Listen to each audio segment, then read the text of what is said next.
حال سے خوب باخبر ہے۔ جو تم قسمیں کھا رہے ہو، تمہارے دل کے اندر جو نفاق، جو کفر تمہارے دل کے اندر چھپا ہوا ہے، وہ اللہ تعالیٰ خوب جانتا ہے۔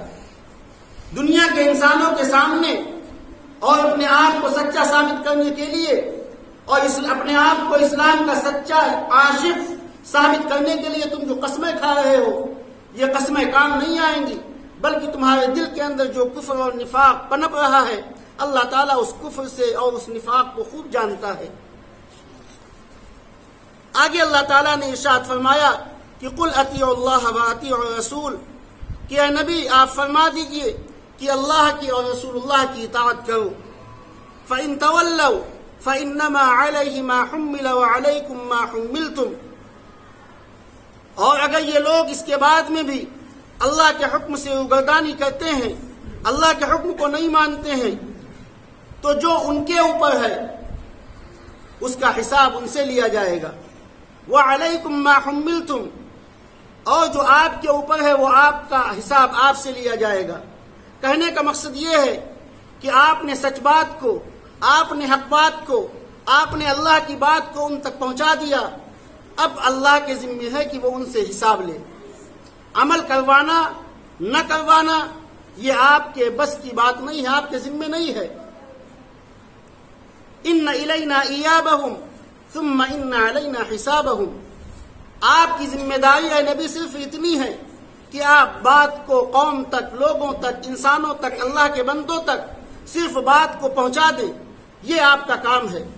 اور وہی کام ہمارا اور آپ کا ہے۔ جو کام نبی کا تھا وہی کام بعد میں تابعین کا، تبع تابعین کا، بزرگان دین کا اور علماء کرام کا وہی کام ہے کہ مسجدوں میں بیٹھ کر کے، منبروں کے اوپر بیٹھ کر کے، قرآن پاک کی آیات پڑھ کر کے اللہ کے پیغام کو پہنچانا یہ ہماری ذمہ داری ہے،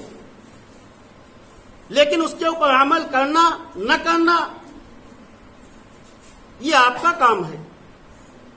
پیغمبر کو بھی یہ ذمہ داری نہیں سونپی گئی کہ آپ ایک ایک کو پکڑ کر کے لے کر کے آئیے، نہیں،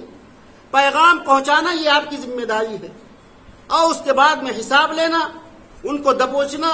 ان کو پکڑنا، ان کی گرفت کرنا، یہ اللہ کا کام ہے۔ اسی کو اللہ تعالیٰ نے ارشاد فرمایا کہ فَإِن تَوَلَّوْا فَإِنَّمَا عَلَيْهِ، کہ اگر یہ لوگ اس سے روگردانی کرتے ہیں، بھاگتے ہیں، تو جو وہ کر رہے ہیں اس کا عذاب اور ثواب یہ ان کے اوپر ہے۔ وَعَلَيْكُمْ مَا حُمِّلْتُمْ، اور جو آپ کریں گے وہ آپ کے اوپر ہے۔ اگر یہ کام بندے کر لیں، وَإِن تُطِيعُوهُ تَهْتَدُوا، اگر یہ اطاعت کر لیں تو ہدایت یافتہ ہو جائیں گے، تب ہدایت مل جائے گی۔ وَمَا عَلَى الرَّسُولِ إِلَّا الْبَلَاغُ الْمُبِينُ، اور رسول کے ذمہ نہیں ہے مگر صرف اتنا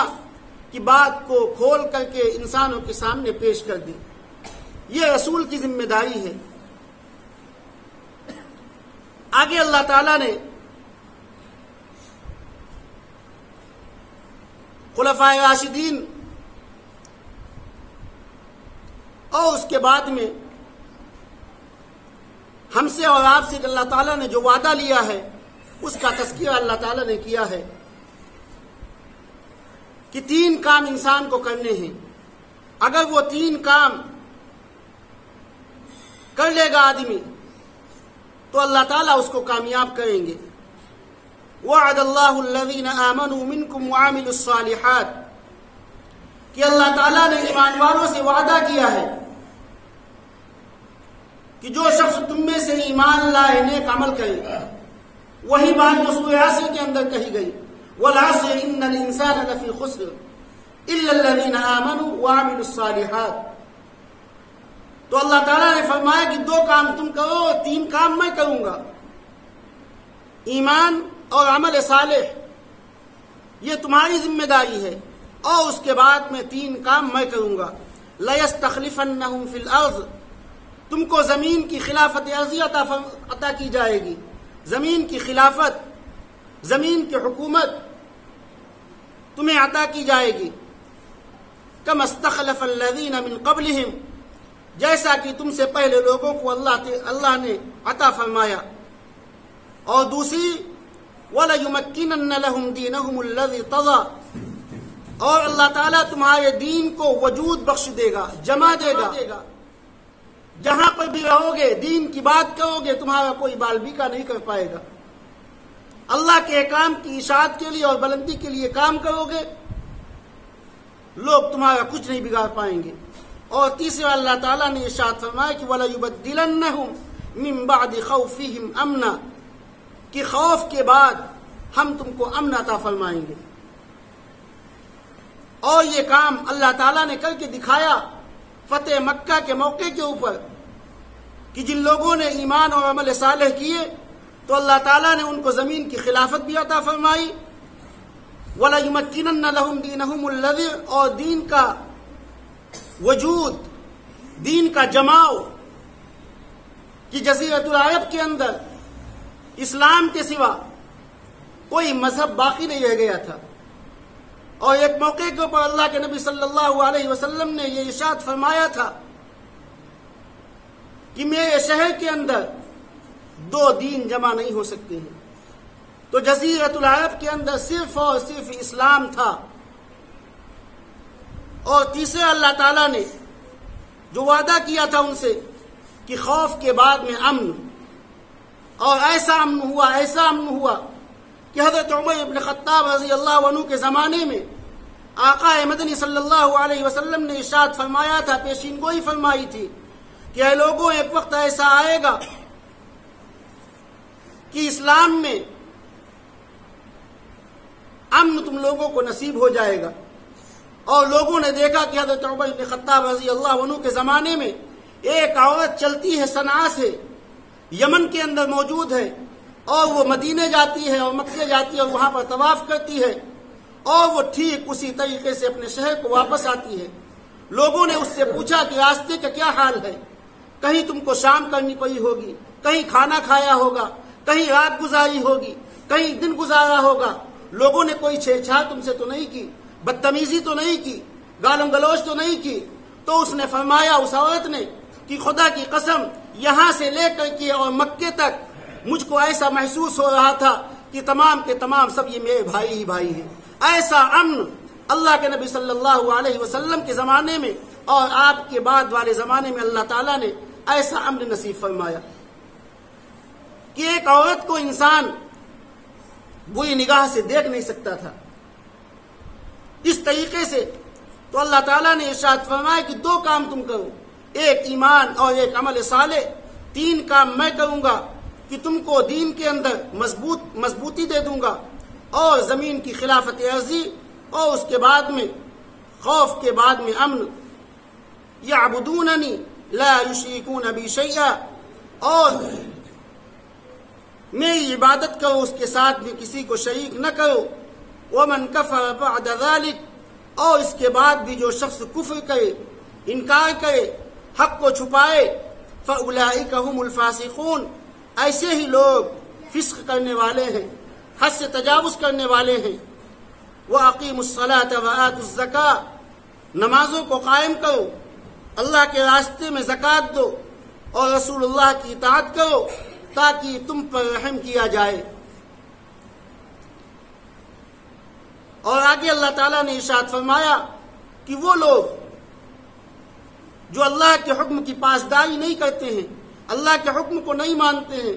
اللہ کے حکم سے روگردانی کرتے ہیں، لا تحسبن الذین کفروا معجزین فی الارض، تم ان کو گمان نہ کرو کہ یہ اللہ کی پکڑ سے نکل گئے، ان کو گمان نہ کرو اس بات کا، اللہ کی پکڑ سے کہاں بھاگ کر کے جائیں گے۔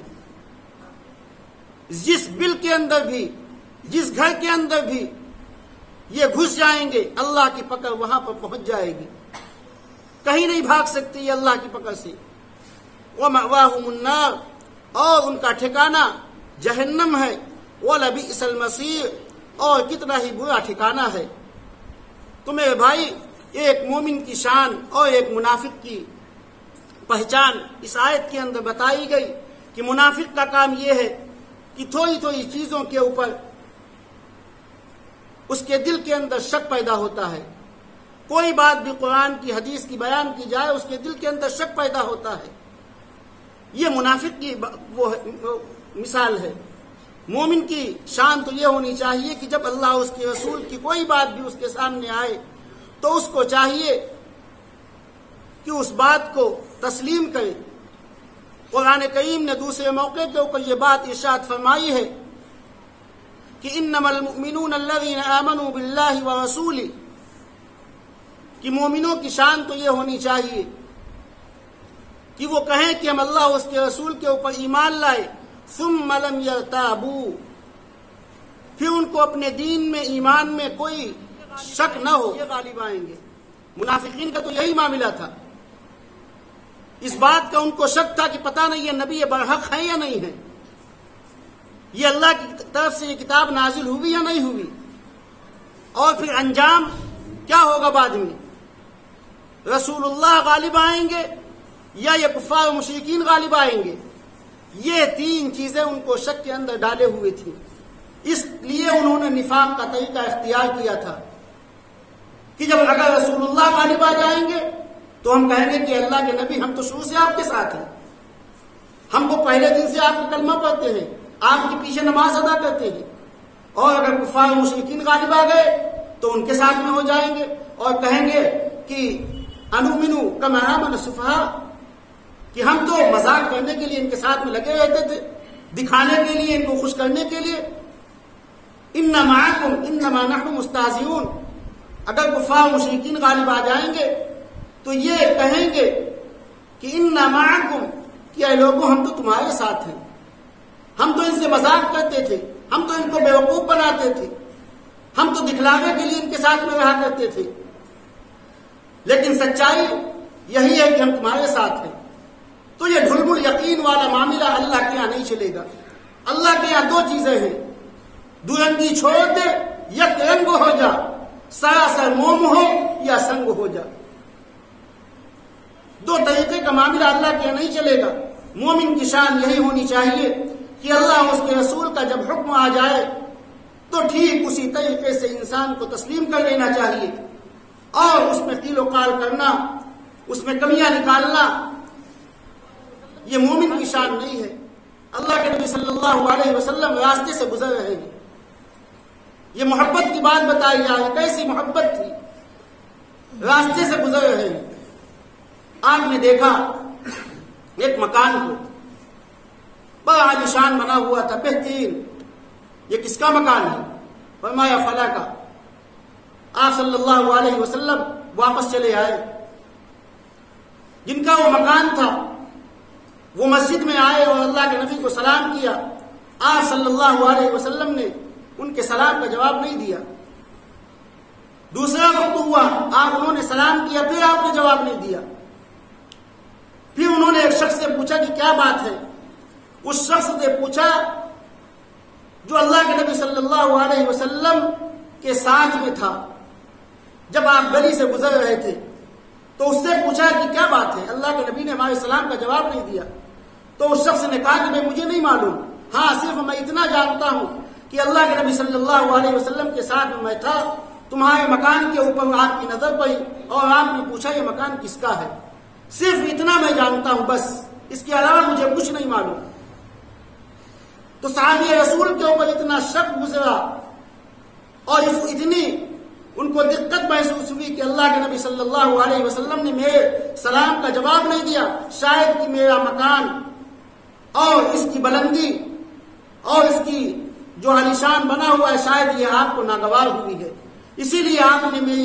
میرے سلام کا جواب نہیں دیا۔ فوراً وہ صحابی رسول گئے اور اپنے مکان کو ڈھا دیا، ختم کر دیا، نیست نابود کر دیا۔ تو یہ ہے محبت کہ اللہ کو اس کے رسول کی ناگواری ذرا سی بھی صحابہ کرام کو برداشت نہیں تھی۔ جہاں پر بھی اللہ اس کے رسول کا حکم آ جائے فوراً من وہاں تسلیم کر لیا، اور اگر اس کے خلاف کوئی بات آتی تو میرے بھائی صحابہ کرام اس کو تسلیم نہیں کرتے۔ تو آپ سے یہی درخواست ہے کہ ہم اپنے گھریلو معاملات کو، آپ کے اپنے سماجی معاملات کو ہم اگر پیش کرنا چاہیں، اگر ہم فیصلہ لینا چاہیں تو ہمیں چاہیے کہ سب سے پہلے ہم قرآن اور سنت کی طرف آئیں۔ آج اسلامی عدالتیں خالی پڑی ہوئی ہیں، جبکہ وہاں فیصلہ منٹوں میں ہوتا ہے، دنوں کے اندر فیصلہ ہو جاتا ہے، لیکن ہم مسلمان ہیں کہ ہم وہاں جانے کے لیے تیار نہیں۔ سرکاری عدالتوں کے اندر ہم پیسہ بھی خرچ کر رہے ہیں، وقت بھی خرچ کر رہے ہیں، دوڑ بھاگ بھی کر رہے ہیں، ہماری عورتیں اور بچے وہاں جا کر کے اپنا وقت ضائع اور برباد کرتی ہیں، لیکن ہمیں یہ توفیق نہیں ہوتی کہ لاؤ اسلامی عدالت کے اندر چلے جائیں۔ اسلامی عدالت میں نہ پیسہ خرچ ہوگا، نہ وقت خرچ ہوگا، اور نہ غلط فیصلہ دیا جائے گا۔ ہاں یہ ہے کہ بات دونوں فریقوں کی سنی جائے گی اور اس کے بعد میں قرآن اور حدیث کے روشنی میں فیصلہ ہوگا۔